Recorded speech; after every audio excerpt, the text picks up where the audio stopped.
वो जीवन जीना ही भूल गए एक ढंग से कहा जाए। क्या इस तनाव को कम किया जा सकता है या बैलेंस किया जा सकता है? ऐसे यहाँ पे जैसे हमारे यहाँ पे स्टूडेंट्स आते हैं, बड़ी मुश्किल से टाइम निकाल के आते हैं। वो खुद बताते हैं कि सर हम 1 महीने का टाइम निकाल के आए हैं। रीज़न क्या है कि वो इतने ज़्यादा परेशान हो गए अपनी लाइफ में, क्योंकि जॉब का प्रेशर, फैमिली का प्रेशर।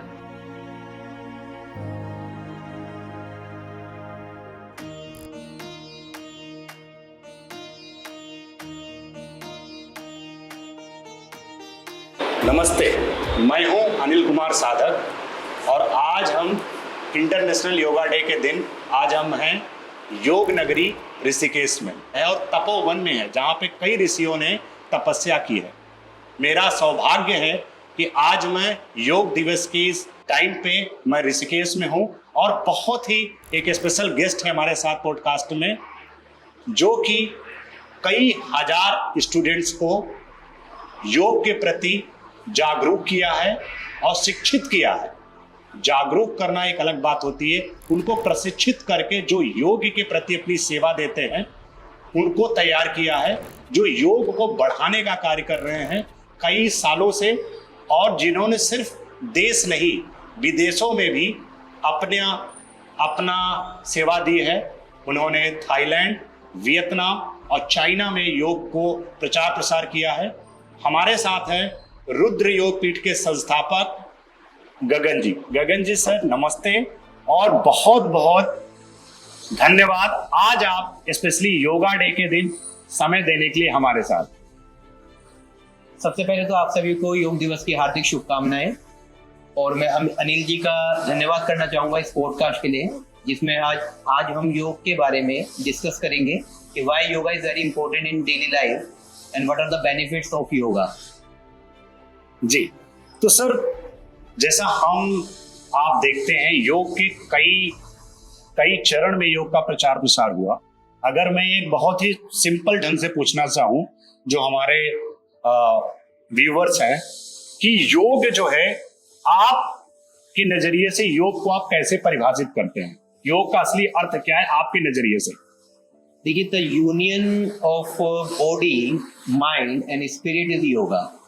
जब हमारा शरीर, हमारा मन स्पिरिचुअलिटी से कनेक्ट होता है तो उसे योग कहा गया है। जब एक इंडिविजुअल कॉन्शियसनेस हायर कॉन्शियसनेस से कनेक्ट होती है उसे भी योग कहा गया है। जी, बहुत सुंदर आपने बोला। अब मैं अगली चीज पूछना चाहता हूँ, आजकल मैं देखता हूँ कि कई सारे टाइप के आसन होते हैं, ठीक है, एक्रो योगा है या कई टाइप की योगा है। तो क्या मैं योगा को अगर मैं परिभाषित करना चाहूँ या लोग जो जानना चाहते हैं जाने, तो क्या योगा सिर्फ बॉडी के लिए या तन के लिए है? आप कैसे इसको देखते हैं? देखिए, योगा सिर्फ फिजिकली नहीं है ना। योगा से आप अपने मन को भी कंट्रोल कर सकते हैं, अपनी ब्रीदिंग को भी कंट्रोल कर सकते हैं, जिसमें प्राणायाम भी आते हैं। तो according to Maharshi Patanjali, yoga is described into 8 limbs: yama, niyama, asana, प्राणायाम, प्रत्याहार, धारणा, ध्यान, समाधि। तो यम नियम क्या है? यम नियम में हमें बताया गया है जो हमारे संस्कार हैं, जो हमें बचपन से हमारे परिवार वाले सिखाते हैं कि झूठ नहीं बोलना है, शरीर को साफ रखना है, चोरी नहीं करनी है, भगवान की पूजा करनी है, सेल्फ स्टडी जो बताया गया है ना, सरेंडर टू गॉड, इसमें आप भगवान की पूजा करते हैं। जो हमारे संस्कार है जो हमें बचपन से सिखाए जाते हैं। उसके बाद में हम आते हैं आसन पे, जो फिजिकली आसन जो हम करते हैं कि जिससे हम फिजिकली फिट रह पाते हैं। उसके बाद में आते हैं हम प्राणायाम पे। प्राणायाम से हम अपनी ब्रीदिंग को कंट्रोल कर सकते हैं। और उसके बाद आते हैं हम प्राणायाम प्रत्याहार। प्रत्याहार मतलब जो एक्सटर्नल चीज़ें हैं उनसे आप अपने जो सेंसेस हैं उन्हें कंट्रोल कर सके, ताकि आपका मन ना भटके। और उससे पहले जो ये आसन और प्राणायाम जो सिखाए गए हैं वो इसी के लिए हैं कि ताकि आप, क्योंकि नॉर्मली क्या होता है कि ना आज के टाइम पे अगर आप देखेंगे कि लोग भटके हुए हैं, है ना। हमारे यहाँ पे स्टूडेंट्स आते हैं, ऑल ओवर वर्ल्ड से स्टूडेंट्स आते हैं। उनका पर्पस ये रहता है कि ना हमें मन की शांति चाहिए, क्योंकि एट द एंड आप कितना ही भाग लीजिए लाइफ में, एट द एंड आपको मन की शांति चाहिए। इसलिए लोग मंदिर में भी जाते हैं। और जो लोग काम कर रहे हैं, स्पेशली जो वर्क कर रहे हैं, वो आज के टाइम पे इतना स्ट्रेसफुल है उनकी लाइफ, तो वो चाहते हैं कि ना हमें एक ऐसी जगह मिल जाए कि जहाँ पे हम अपने मन को शांत रख सकें। तो इसीलिए लोग आज के टाइम पे योगा से ज़्यादा कनेक्ट हो रहे हैं, और ये बहुत अच्छी बात है, ये बहुत खुशी की बात है। बहुत ही सुंदर ढंग से आपने डिस्क्राइब किया और बहुत ही इजी ढंग से आपने डिस्क्राइब किया। मैं तीसरे क्वेश्चन की ओर बढ़ता हूं अगर मैं ये चीज पूछूं कि योग करने की सही उम्र, क्या कोई सही उम्र होती है? जैसे जिम के लिए बोला गया है, एक डिफाइन किया गया है कि जिम जो है, जब तक आपका शारीरिक ग्रोथ हो रहा है, हाइट बढ़ रही है, तब तक जिम नहीं करना चाहिए, ऐसा मैंने सुना है। लेकिन अगर मैं योग के बारे में पूछूं तो क्या योग की भी कोई एज लिमिट है कि इतने योग के बाद ही शुरुआत की जा सकती है? देखिए, एज लिमिट कुछ नहीं है, क्योंकि जैसे कि हमने बात करी, योगा फिजिकली नहीं है। सिर्फ योगा करने का पर्पज सिर्फ फिजिकली नहीं है। आप योग कर रहे हैं तो आप प्राणायाम भी कर सकते हैं। ठीक है, एक नेचुरल ग्रोथ के लिए आप बात करें कि ना, ठीक है, एक टाइम लगता है नेचुरल ग्रोथ में, उस पर उसका डिस्टर्बेंस ना हो। और सबसे पहली बात कि ना, हमें खुशी है कि सबसे कम उम्र की एक बच्ची हमारे यहाँ पे कोर्स करके गई थी, पहल जैन। वो ऑलरेडी एक टीचर भी हैं, मतलब ताइक्वांडो इंटरनेशनल खेलती है, वे ताइक्वांडो भी सिखाती है वे, और आज के टाइम पे वो टीच भी कर रहे हैं। उनकी वीडियो भी हम आपको शेयर करेंगे। और वे अपनी मदर के साथ में यहाँ पे योग सीखने आई थी। 6 साल की बच्ची ने यहाँ से, सबसे कम उम्र की बच्ची जो रही है 6 साल की, उन्होंने यहाँ से कोर्स किया है। तो योगा की कोई एज लिमिट नहीं है। आप ये नहीं कह सकते कि ना, कि मतलब कि इस उम्र के इंसान को योगा करना चाहिए, ऐसा कुछ नहीं है। और ये सबके लिए है। ज़्यादातर लोगों की धारणा है ये कि जो है योगा सिर्फ फीमेल्स के लिए है। नहीं, योगा मेल एंड फीमेल सब कर सकते हैं, बड़े बूढ़े सब कर सकते हैं, क्योंकि सबको फिजिकली फिट रहना ही है ना। तो ये है कि वो सबके लिए है, ऐसा कोई एज लिमिट नहीं है योगा में। जी, तो जो मैं अगला जानना चाहता हूँ, आज के टाइम में जैसा आपने बताया कि स्ट्रेसफुल लाइफ है, लोग तनाव में जी रहे हैं। मैंने देखा है कि आज के टाइम पे न्यूज़ में देखता हूँ कि 11 साल 12 साल के बच्चे तनाव में हैं, सुसाइड कर रहे हैं। ठीक है, वो जीवन जीना ही भूल गए, एक ढंग से कहा जाए तो। मेरा एक क्वेश्चन है कि क्या योग के जरिए या ध्यान के जरिए क्या इस तनाव को कम किया जा सकता है या बैलेंस किया जा सकता है? बिल्कुल बिल्कुल किया जा सकता है, क्योंकि आज के टाइम पे लोग इतने ज़्यादा व्यस्त हैं कि वो अपने लिए टाइम नहीं निकाल पा रहे हैं। जैसे कि मैं विदेश में भी रहा हूँ, वहाँ पे भी लोगों की ये स्थिति थी। मतलब आप ये लगाइए कि ना, वो लंच टाइम में फ्री रहते हैं, तो उस टाइम पे वो योगा क्लास करने आते थे, क्योंकि पूरा दिन उनका इतना बिजी रहता है। ऐसे यहाँ पे, जैसे हमारे यहाँ पे स्टूडेंट्स आते हैं, बड़ी मुश्किल से टाइम निकाल के आते हैं। वो खुद बताते हैं कि सर, हम 1 महीने का टाइम निकाल के आए हैं। रीज़न क्या है कि वो इतने ज़्यादा परेशान हो गए अपनी लाइफ में, क्योंकि जॉब का प्रेशर, फैमिली का प्रेशर है ना, बच्चे भी हैं, तो सब चीज़ें देखनी पड़ती है। और हमारा क्या है, एज ए इंडियन कल्चर में सबसे पहले क्या है कि हमारे लिए फैमिली इंपॉर्टेंट है। हाँ, सबसे पहले हम फैमिली को देखते हैं। और अगर आप खुद बैलेंस होंगे, अगर आप खुद physically fit, mentally fit, spiritually fit है, तो आप तभी अपनी फैमिली को भी देख सकते हैं। तो इसीलिए आज के टाइम पे योग से ज़्यादा लोग कनेक्ट हो रहे हैं, और ये बहुत अच्छी बात है। ये बिल्कुल सही कहा आपने कि हम योग के माध्यम से स्ट्रेस को कम कर सकते हैं, बैलेंस कर सकते हैं, और अपने भीतर और बाहर दोनों ही चीज को बैलेंस कर सकते हैं। बहुत सारे लोगों को मैंने देखा है कि योग को धर्म से जोड़ देते हैं, एक पर्टिकुलर धर्म से जोड़ देते हैं। तो अगर मैं आपसे जानना चाहूं, क्या योग का भी कोई धर्म है? तो नहीं, योग का कोई धर्म नहीं है। कोई भी, किसी भी रिलीजन के लोग योग को कर सकते हैं, क्योंकि ऐसा इसमें कुछ है ही नहीं कि ना ये सिर्फ ये इंडियंस के लिए है या फिर सिर्फ ये अलग कंट्रीज के लोगों के लिए है। ये ऑल ओवर वर्ल्ड के लिए है ना, क्योंकि हर कोई चाहेगा कि ना उसका मतलब वो अपना फिजिकली काम करे, फिजिकली फिट रहे, तो वो उसमें आप धर्म को ला ही नहीं सकते हैं। होता है कि कुछ रिलीजन में ये है कि ना हम ओम चैंटिंग नहीं करेंगे, क्योंकि इंडियन उसमें सिखाया गया है। कोई दिक्कत नहीं है, कोई परेशानी ही नहीं है इस चीज़ में। आप जो है आसन करिए, आप प्राणायाम करिए, है ना, क्योंकि आपका एटलीस्ट आपकी बॉडी तो डिटॉक्स हो रही है। क्योंकि आज के टाइम पे अगर आप कुछ खा भी रहे हैं, अगर आप बाहर से भी कुछ खा रहे हैं, तो आप नहीं कह सकते कि ना उसमें केमिकल नहीं है। हर चीज़ में केमिकल है। तो योग से आप कर क्या रहे हैं? योग से आप बॉडी को डिटॉक्स कर रहे हैं। तो वो हर किसी के लिए है। ऐसा कुछ नहीं है कि ना इस धर्म के लोग कर सकते हैं, इस धर्म के लोग नहीं कर सकते, ऐसा कुछ नहीं है। हर कोई कर सकता है। तो जी, तो जैसा मैंने कहीं पढ़ा था कि योग का मतलब ये होता है जोड़ना, लोगों को जोड़ना। तो बिल्कुल सही कहा आपने, योग किसी धर्म से नहीं जोड़ा जाना चाहिए। ये एक मानवता के लिए है और सबके लिए है, और ना किसी जात पंथ भेदभाव के बिना योग किया जा सकता है। और इस योग दिवस पे ये मैसेज देना बहुत ही इंपॉर्टेंट है लोगों को कि योग को आप किसी धर्म से मत जोड़िए, और योग को कोई भी कर सकता है, कहीं भी कर सकता है, और किसी भी परिस्थिति पे कर सकता है। अगले क्वेश्चन की ओर मैं बढ़ता हूं सर। क्या ध्यान और योग में मूल अंतर क्या है? ध्यान और योग, आपके हिसाब से ध्यान और योग में क्या मूल अंतर माना जा सकता है? कोई एक जो जो योगा जर्नी जिन्होंने स्टार्ट किया है या एक नॉर्मल आदमी जो योग और ध्यान को नहीं जानता है, उन दोनों में डिफरेंस कैसे देखे हो? देखिए, ध्यान जो है वो योग का ही पार्ट है एक। जैसे कि हमने 8 लिम्स की बात करी थी, तो जी। उसमें आपका जो आता है यम नियम आसन प्राणायाम प्रत्याहार धारणा ध्यान समाधि। तो ध्यान से पहले धारणा आती है। धारणा इज अ कॉन्सेंट्रेशन। इतना ज़्यादा आप कॉन्सेंट्रेट रहेंगे उतना ही आप ध्यान की तरफ आगे बढ़ेंगे, क्योंकि ये सारे पार्ट्स हैं। इन्हें पार्ट्स को जो डिवाइड करके बताया गया है वो इसीलिए बताया गया है कि ना स्टेप बाय स्टेप आप हर चीज़ को क्लियर करिए, है ना। तो ये है कि ध्यान भी एक योग का ही पार्ट है। उसमें ये है कि आप जितना ज़्यादा आप क्योंकि मेडिटेशन को जो बताया गया है वो आपका एक सेल्फ मतलब अपना ओन एक्सपीरियंस कह सकते हैं आप, है ना। मेडिटेशन आपको कोई सिखा नहीं सकता है। जैसे आज के टाइम पे चल रहा है कि ना कोई कहता है कुंडलिनी योगा सिखा रहे हैं, कोई कह रहा है कि ना हम ये आपका ये कर देंगे। ऐसा कुछ नहीं है, क्योंकि जब कॉन्सेंट्रेशन की स्टेज हाई जाती है तो वो मेडिटेशन में बदलती है। मेडिटेशन में जब इंसान रहता है तो वो उसका ओन एक्सपीरियंस रहता है। आप कुछ भी फील कर सकते हैं। आप ऐसा भी फील कर सकते हैं, जैसे अगर आप देखेंगे कि ना पुराने समय में क्या होता था कि ना एक जो जिसे टाइम ट्रेवल भी कहा गया है। अगर आप देखेंगे ऋषि मुनि की ना उनका शरीर एक जगह पे है लेकिन वो किसी और स्थान पे पहुंच जाते थे, तो वो किससे? वो मेडिटेशन की वजह से ही है। और इसका रीज़न मेडिटेशन ही है कि उनका अपने ऊपर कंट्रोल है कि आप यहाँ से मतलब किस अभ्यास आपका इतना रहा है उस चीज़ को लेके कि ना आप अपने ऊपर कंट्रोल कर सकते हैं, है ना। तो ध्यान भी जो है वो योग का ही एक पार्ट बताया गया है। जी।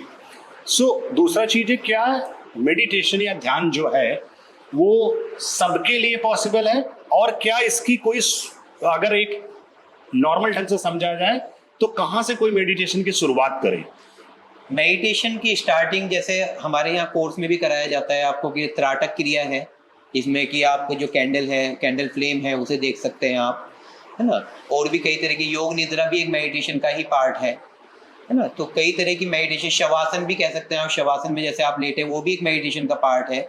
ओवरऑल मीन्स अगर आप आसन भी कर रहे हैं या प्राणायाम भी कर रहे हैं तो आप मेडिटेशन के लिए ही तैयार हो रहे हैं, है ना। तो क्योंकि मेडिटेशन के बाद में जो आखिरी जो स्टेप बताया गया है वो है आपका समाधि।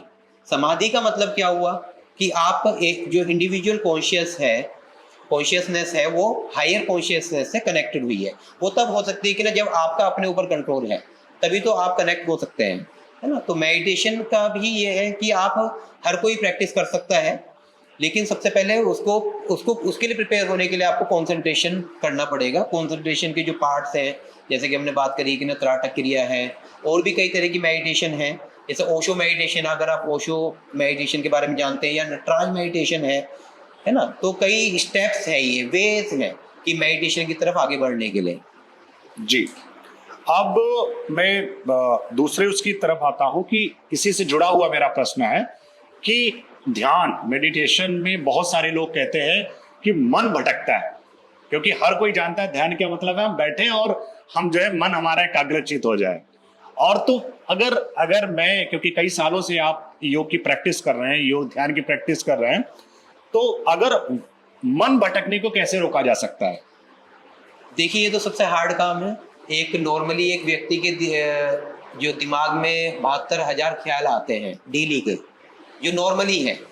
मतलब तो अगर वो स्टेज हाई हो जाती है तो वो फिर डिप्रेशन में चली जाती है। जो डिप्रेशन में होता है इंसान वो के, तो योग से आप क्या कर सकते हैं कि ना जो आपका थॉट प्रोसेस है आप उसे कंट्रोल कर सकते हैं, है ना।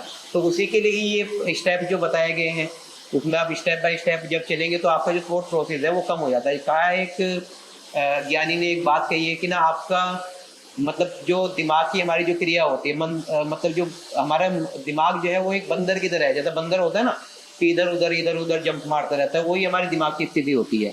तो ये शांत करने के लिए आप आसन करिए, प्राणायाम करिए, मेडिटेशन करिए, है ना। वो सारे पार्ट्स हैं। उन पार्ट्स को जब आप फॉलो करते हैं तो आप इजीली अपने माइंड को कंट्रोल कर सकते हैं।